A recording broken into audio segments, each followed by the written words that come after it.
Welcome back to another episode of Not Average Joe and Dad. And today we'll be talking about the end of the season. Yep, it is over. We had a pretty good run. Yeah, but a rough start to this podcast. Yeah, Joe likes to mumble. Welcome, but just like last time, every time. At least you're consistent. Very consistent. Yeah, we want to just wrap up the hunting season. I guess we'll just jump into it like always. Yeah. We'll start with last Sunday because we didn't go Saturday, right? Mm-hmm. It was like, I don't know. It was actually really, really cold. And we ended up not going. But I went Sunday. You actually opted not to go, right? Mm-hmm. And what'd I see? You saw? Nothing. That's right. Saw a big old fat nothing. I sat for quite a while and didn't see anything. That wasn't last Sunday. We're going week by week, son. He's trying to jump along in the story. I didn't know that this was the week before. This is the last week of hunting season. What are you talking about? Okay, whatever. And then so Joe finally decided to go. We were trying to close it out and get Joe another deer. He's had a good year. He shot a buck and a doe, but based off his last few years, he's not happy. It wasn't that good. Yeah, he's known. Last year he shot 2 bucks and 3 does, and the year before that he shot a buck and probably 4 does. Yeah, I shot like 60 or 2 years ago. Yeah, he normally does a lot of the shooting. So we were trying to get him on some other stuff. Me and him went Monday, Tuesday, Wednesday, and we went every morning, every afternoon. So we were going pretty hard. Some long sits, some late sits, and really, I mean, you remember anything special? I think we had 0 action in the afternoon. No, not at all. Every afternoon. Oh, we saw a bobcat. That's not in the afternoon, son. I know, but like you're jumping ahead in the stories. You said, was there anything special? Okay, in the bobcat? In those 3, that wasn't during that time. So you need to learn to tell the story. There's an arc. There's a form to it. You go in a chronological order and then get to the peak. You're trying to jump from Monday to Friday. I don't know when we saw it. You should. You were there. I was there. But yeah, we didn't see anything Monday through Wednesday. In the afternoons, it was brutal. It was cold. We finally got a cold snap in Mississippi. Yeah. And, there's a big old ice storm in North Mississippi. We were really, really kind of missed us here east of Jackson. All we had was a couple limbs fall. Well, we had some big old limbs fall that actually knocked our power line down. But it didn't knock a power out. It knocked the power out, but the power line was sitting on the roof of the house and had a cedar tree snap out and knock a whole bunch of stuff down. Made a pretty big mess. But in the mornings, I think we saw like little deer here and there. Yeah. Maybe a doe at like 375 yards. Yeah, because like if we saw deer, it'd be this herd of like 6 of them in the back just running across. And they wouldn't stop. No. And I think the only things we saw other than that were maybe a spike here or there. Yeah. But I mean, we were closing it out because the season here ends January 31st, which would have been Saturday, right? Mm-hmm. And so we were going hard. So, Joe was waking up early every morning and then we were hunting every afternoon. I mean, it was a grind for a little bit for him. And then Thursday rolls around and I said, Joe, you want to go? He's like, I think I'm going to sleep in today. I was like, all right. I mean, we've been hitting it pretty hard. So he sleeps in. I go by myself. It's cold. I say cold. I think it was in the 20s. Maybe it hit in the teens some. Mm-hmm. But it was in the 20s, a little light wind and stuff. But to be honest with you, I was hunting pretty lazy. We're in a shooting house. I got a nice heater, hot coffee. It's not, I'm not roughing it by any means. But Thursday happens and Joe's home asleep. And apparently that's when all the deer decided to come out. I saw does. I saw bucks. These are all pretty far away. I mean, they were 350, 300, and probably between 330 and 375 yards. And I just kept seeing deer. 5 or 6 does would go by, then 2 does would go by, and then 4 does would go by. And then there was a 5 point or a little, 6 point in the mix. And then there was a spike. And I was like, man, it's a pretty good morning. And I'm just seeing deer.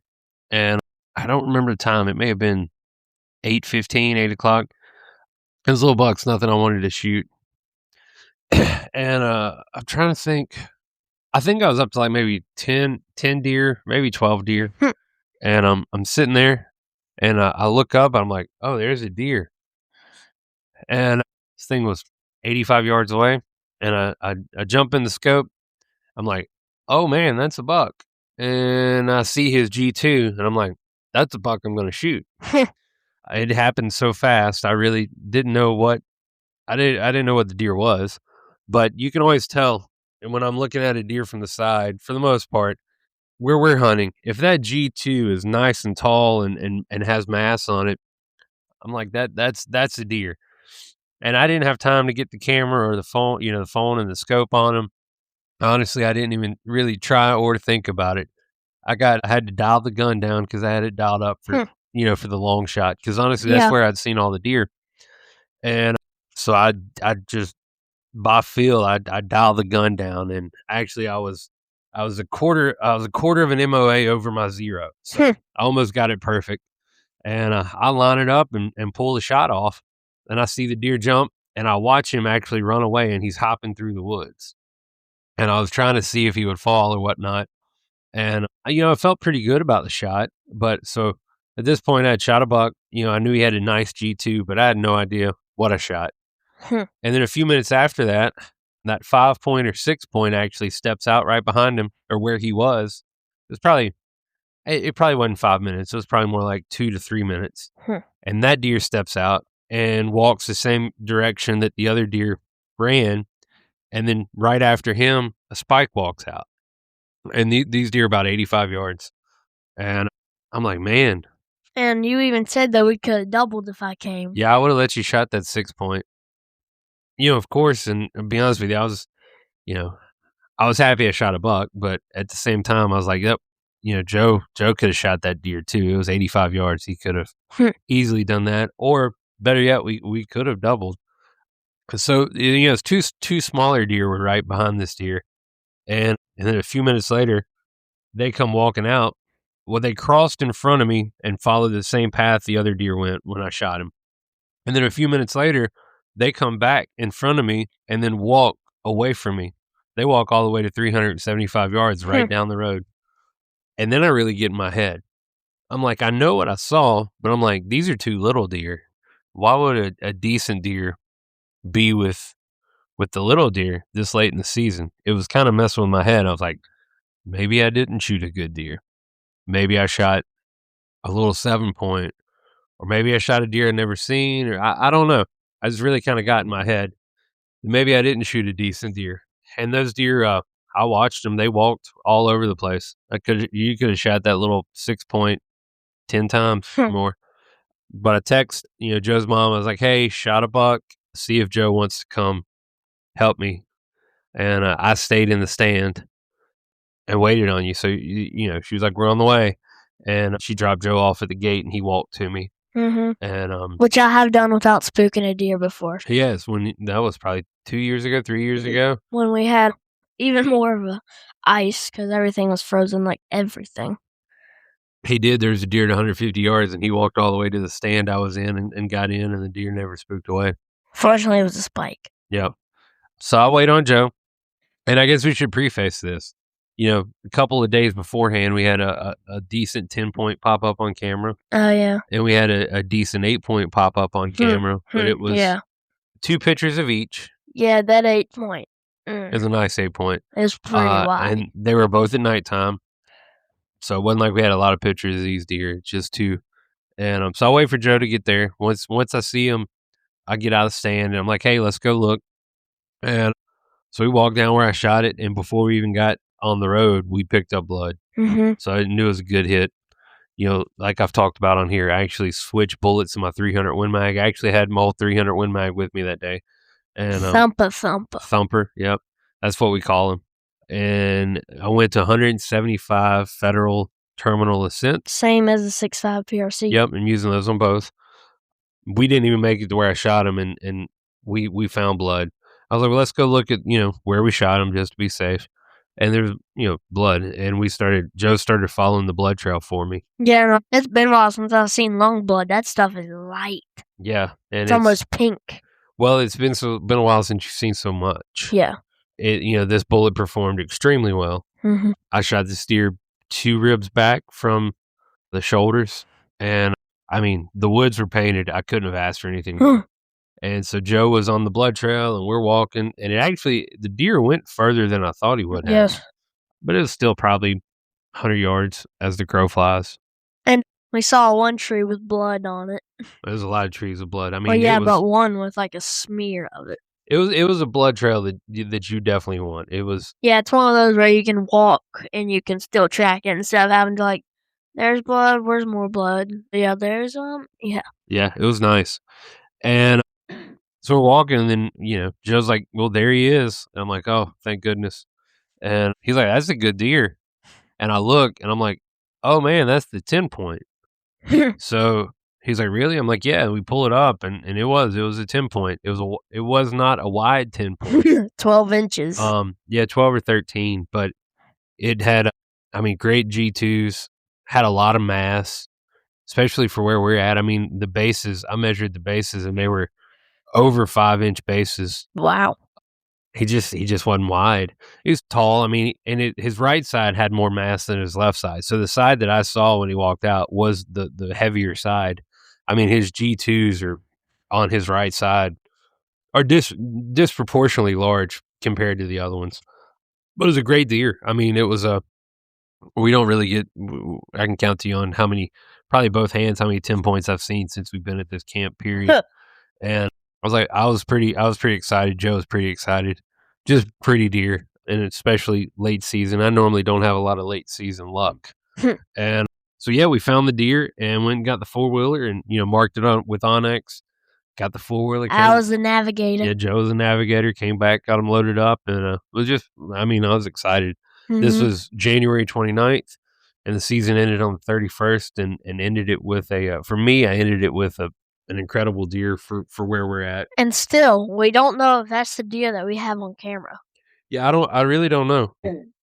Because you look at him in one picture, I'm like, oh, that's the deer that I had a picture of, and then you look at him from another angle, and you're like, no, that's not the deer. So I don't know. And also, I just want to say I was a really good photographer, you said. Yeah, you had a great picture because you made the deer look a lot bigger than he was. Not on purpose. It just happened to be a great picture, good angle. And what that picture did was it actually captured the mass because he is very thick. Yes. It just was kind of an angle that you couldn't see him head on because head on he's just not wide. But I mean, I would have shot that deer any day of the week where we're at. I would love to let deer go and grow, but go and grow. What'd I say? Go and grow. Yeah, I would like to let deer go and grow. I know it rhymes. But where we're at, honestly, I mean, it's just more of a pipe dream. I mean, because this deer walked in off of somebody else's property, and in 300 yards in any direction, it's somebody else's property. Yes. Multiple landowners. So it's just hard. It's part of kind of hunting down south. You don't get the luxury unless you have a massive parcel of land to really do any kind of management. We used to try to do management in our camp, really strict management, and we just kind of gotten away from it. It's kind of now, especially when the kids hunt and whatnot, it's kind of like more if it makes you happy and it's legal, shoot it. And that doesn't work everywhere. And it, I kind of change where I'm at. Like if I'm somewhere that has rules, I 100% follow those. I mean, because a lot of places you do have that large continuous parcel that you can manage on. We just don't have that. We have a spot that we can hunt, that we enjoy. And so we shoot things that make us happy that are legal. And I have no problem with that. And like the deer that you shot, probably 2 of the antler size could fit in that Texas deer right there. That's a different animal. Yeah, no, but still. Yeah, it's a different animal altogether. That deer you're looking at, it's 155 inch whitetail from Texas. That's 20 something inches wide. That's a beautiful deer. Yeah, I mean, it's hard to kind of say a Rankin County buck in Mississippi is going to compare. Don't be wrong. I've seen them. I've had them on camera, very few and far between. But I can't be mad. I had a great hunt, great season, and closed it out. And then that kinda lit a fire under Joe. I say it Yeah. did, but then he was like, let's go hit baseballs that that afternoon." So we didn't even go hunt that afternoon. He's like, "Let's go hit baseballs." So we went and hit baseballs and did all that kinda thing.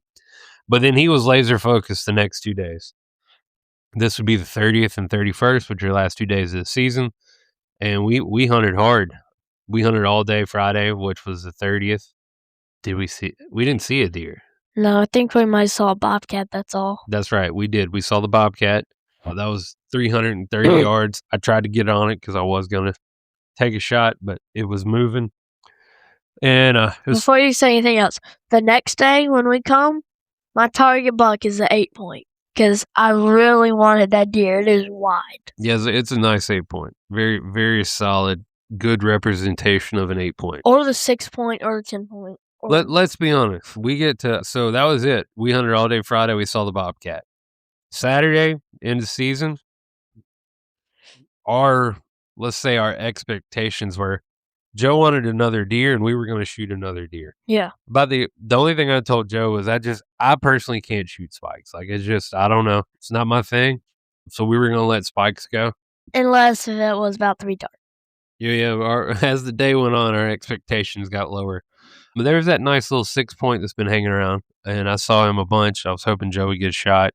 Of course, any doe that came out, I was going to let Joe take a shot. Yeah, is you talking about the long, skinny, weird-looking 6-point? No. Well, that one was also on my target list. Everything was on your target list on Saturday. Yeah, but the bucks, those were my targets. Yeah. So Saturday rolls around. This is kind of funny. So at this point, I had been, Saturday, this would be my 6th day to hunt in a row. Yeah, I Me guess so. personally. Yeah. Because you skipped a day. And so where our camp works is you have to sign in. We have a digital sign-in board. So I wake up you can sign in at 4. So I wake up at 4, I sign in. I normally nod back off to sleep and then have a second alarm.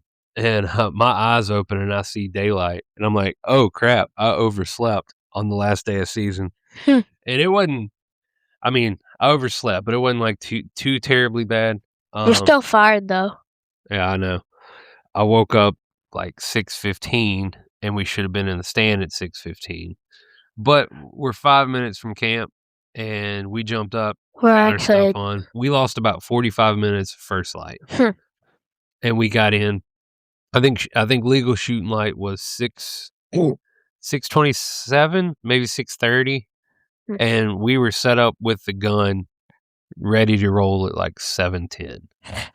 Maybe 7. I think we got in the stand at say 7:05, and I had the gun and everything set up by 7:10. And that was the fastest I had ever got my clothes on. Yeah, we were moving. So like, oh goodness, I slept in on the last day of hunting season, and we got there. Like I said, we lost 30, 40 minutes, and we prepared for a long sit. It was going back and forth of sitting all day, but we ended up sitting until 1-ish. 12:30. 12:32 is when we started packing up. Yeah. Oh, you know what's funny? Friday. Let's backtrack to Friday. So we're leaving Friday morning and we see deer basically in our front yard. Yeah, 3 of them. And what'd I tell you? Well, we ain't gonna see anything because whenever we see deer on the way to camp, we never see anything. Yeah, I have no scientific proof behind that, but every time I see deer when I'm driving to go hunt, it's always a bust. So we don't see anything, and as we're walking out, Friday, we were literally almost at the truck, and I looked straight ahead on the road. I'm like, Dad, there's a deer on the road. Yeah, so Friday morning we saw a deer leaving our driveway, and then we saw a deer getting into our truck. So that means we probably just had our hunting times off. But, So back to Saturday, last day of the season. We get there, we sit till 1. And we can just say that we found another target for another season. What is that? And just keep going with the story. Okay. I lost my train of thought. Oh, we sat till 1, decided to run home real quick, grab a bite to eat, refuel. And so we left at 1 and we were back at camp by 2, back in the stand and sat the rest of the day. Didn't see a deer until shooting light was over at 6:02. You skipped the turkey. Oh. That's what I was talking about when I said target. Gotcha. That was in the morning. That was before we left. Had a nice gobbler come out and just walk around in front of us for 10 or 15 minutes. Like, yeah, 375 yards. It was at 3:30. 330. But yeah, that's where my head's at, is gobblers. It's almost turkey time. Me too. My head's squirrels, gobblers. But yeah, Squirrels, so gobblers. it was nice to see. A couple of days before that, I had some hens come out. So we got hens and at least one gobbler floating around. But yeah, so back to the afternoon sit, we sat and, I'm praying for a deer. Joe wants one. And legal shooting light was over at 6:02. 5:58 through my spotting scope, I see a deer walk across the road. Which at this point, we don't care what it is. We're firing a bullet if we can see it. And when I say it's dark, like with your naked eye, you can't see down this road. Like, you can hardly see the green of the food plot. Yeah, you just can't see. But I pick it up in my spotting scope, and like, Joe, a deer just walked by, and Joe's getting on the gun, and it never stopped. It just walked by, and then I'm like, Joe, stay in the gun. A couple seconds later, it actually turns around and walks back, and I can tell it has horns, and it's probably 5:59. And Joe's trying to find it in the scope, and I'm actually going, meh, meh, meh. I'm trying to get it because it's walking, and I'm like screaming at it just to try to get it to stop for a second so he could pick it up in the scope. Which I wasn't probably going to shoot it at all because I couldn't see it if I did anything. Yeah, it would have been a bad shot, but you don't know because he wasn't able to find it in the scope. And I mean, I told Dad next time if it walks out again, I'll just look at the spotting scope and look through the gun and put it in front of where the deer was and shoot. Yeah, that's not going to happen. Well, it wasn't going to happen. I was just messing with you. And the deer never really stopped. I have no idea what it was. I knew it had horns. And, it's 5:59. And if you've been in the woods at all, at 355, 60 yards, at, 2 minutes to shoot light, you know how dark that is. Like, you can't see it with your naked eye. And that was it. Shooting light hit, and that was all she wrote. That was the only action we had all day. Yeah, besides the turkey. Which was crazy, too, because this is one of the few days at camp. We had everybody signed in at camp, and nobody saw any deer that afternoon. Yeah, in the morning, Mr. Head shot 2, though. Yeah, he shot 2, but that was it. So that was it for the season. Joe didn't get on a second one, but I mean, you'll be hearing from me. Yeah, don't worry. We had a great season. We'll actually do our next podcast is going to be a kind of a hunting recap. Yeah, just kind of talk about all the highlights and all that kind of stuff, and as we're getting ready for turkey season. What's today's date actually? Do you know? The 3rd. The 3rd of February? Yeah. 3 more days is our 1-year anniversary. From dropping our first podcast, yeah. So, yeah, that's pretty cool. And so here in Mississippi, season's over. But like we talked about, it's been a great season. We'll do a full-on recap next podcast, so I don't really want to get into it, but we did. We had a great season. Can't complain. And then I had school yesterday. Mm-hmm. We're really transitioning into baseball. We baseball yesterday. We got, Joe. Oh, Joe did get him some fresh new wraps for his bats. Your bat grip. Yeah. We just rewrapped Joe's bats. What are they? They're new duck camo and vintage duck camo. Yep. So Joe's game bat is a Rawlings Icon, which is white camo. Yeah. And it's actually wrapped in the good old vintage duck camo, that kind of light brown and brown pattern. So yeah, it's actually the same colors as batting gloves.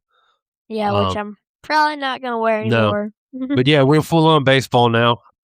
I say that it's turkey time now. I've got my turkey books out to read. It's squirrel. I got 3 books I read to get ready for turkey season. Seriously? Mm-hmm. Yeah, it's like a mental thing. It just gets you hyped. One's the 10th Legion by Colonel Tom Kelly. Don't you carry that coin around whenever we go hunting? I do. Actually, a couple years ago, I was able to purchase a signed Tom Kelly 10th Legion. I forgot that it was signed. Yeah, and it came with a Tom Kelly challenge coin, which has his picture on one side, and I forget what's on the other side. But I do every time I leave to go turkey hunting, I carry the Tom Kelly challenge coin. And then it's A Ballad of a Turkey Hunter by Hunter Farrier. And then it's actually Hunter's other book called Any Given Spring Morning. To me, you read those 3 books and your mind's right for turkey season. And they're all very short reads. None of them are long. But it's time to break those out and start, read those again. What we need to do some little squirrel hunting, get Mr. Steven and them to go out and just absolutely pop some squirrels. Yeah, me and Steven already talked about taking you and Andrew out there Really? to get on some squirrels. I want to use the KSG. I don't know about that. But yeah, like I was saying, it's over here in Mississippi, but I have one last hurrah. Yeah, I'm going. Alabama doesn't close until the 10th of February, going to Bama. and I'm gonna actually make a run to Bama, hunt that property I hunted on a couple weeks ago. We're gonna go back. We've had some cameras out. You're gonna shoot some scrub bucks this time, though. Yeah, it's a 150-acre property, like we talked about, and it's carrying a lot of deer. So we may be going with just a little bit of herd management, just to thin out the population a little bit, because it's carrying a lot of deer. So we got to kind of take a look at that and see. But I'm either going up Wednesday or Thursday, and we're either going to hunt Thursday, Friday, Saturday, and come back Sunday, or we're going to hunt Friday, Saturday, Sunday, and come back Sunday. I don't know, but I got one last hurrah, and that'll be it for deer season. Yeah, today I'm going to my grandparents, my mom and papa's. Yeah, you haven't been in a while because it's been hunting season. Yeah, so. and ice because y'all didn't want me to get stuck there. Yeah, we had that. There's a threat of a torrential ice storm, and it actually ended up being really bad north of us. Yeah, I think some places may still be out of power. And we finally have all the limbs picked up. Yeah, we do. I mean, it was a lot of limbs. I got to use my axe that Mr. Judd gave me for the first time. That's right. You did a lot of chopping with your axe. Mm-hmm. It's funny. I have chainsaws and all these other things, and Judd's like, I want to use my axe. So I just put him out there and let him use an axe. He was chopping stuff all up. Which I cut up, like, everything that we burned. Mm-hmm. But yeah, I think that's... And the hardest part about burning the stuff was the green leaves.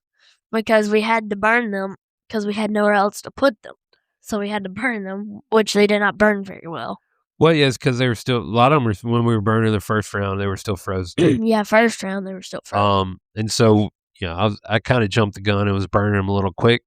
I had to get a hotter bed of coals. That's all it was. Once I did that, they started, going up in flames pretty quickly. I say that, they smoke out real bad. Yeah, which is not very fun. But I think that's it. I mean, I still got to cut the deer up. He's in the cooler, and we were going to do it yesterday, but ended up. Oh, and you got your mule deer head back. Oh, I did get my mule deer head back from Montana. I got to get him out for that. That's ready to roll. But I think that's it, man. We'll, I don't want to I don't want to do a recap here. I could, but our next podcast is going to be the hunting season recap. We can talk about my last trip to Alabama, and then just recap the whole season, because there's I'll leave this teaser. I think it was the best season of my life. And hopefully kill some squirrels in that before the next podcast. Yeah. So, yeah, there's a lot to talk about, but I think personally, Joe's had some, some incredible seasons, but I don't really judge hunting seasons off of kills, right? Yeah. Or harvest or whatever you want to call it. I'm going to judge the hunting season off of kind of the memories made. That's really why, of course we love the food, but a lot of this is about memories and camaraderie and all that kind of stuff. And if I take all the harvested animals out of the equation, just based off of memories I made this year, the best hunting season of my life. So I can't complain. So I think the recap episode, should be pretty fun. And then after that, full on turkeys, baby. And also,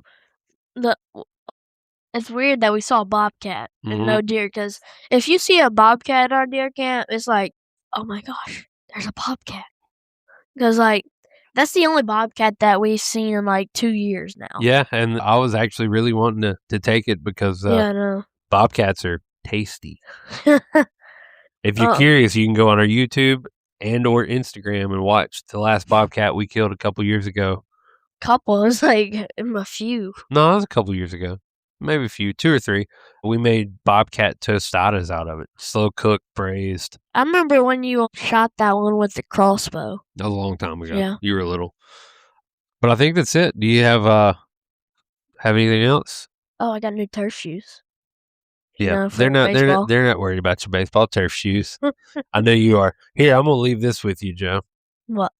Youth turkey season's almost 30 days away. Seriously? Mm-hmm. It normally opens March 8th. So today's February 3rd. So you're looking at 35 days till youth turkey opens. Can't wait to We're still trying to get Joe's first gobbler.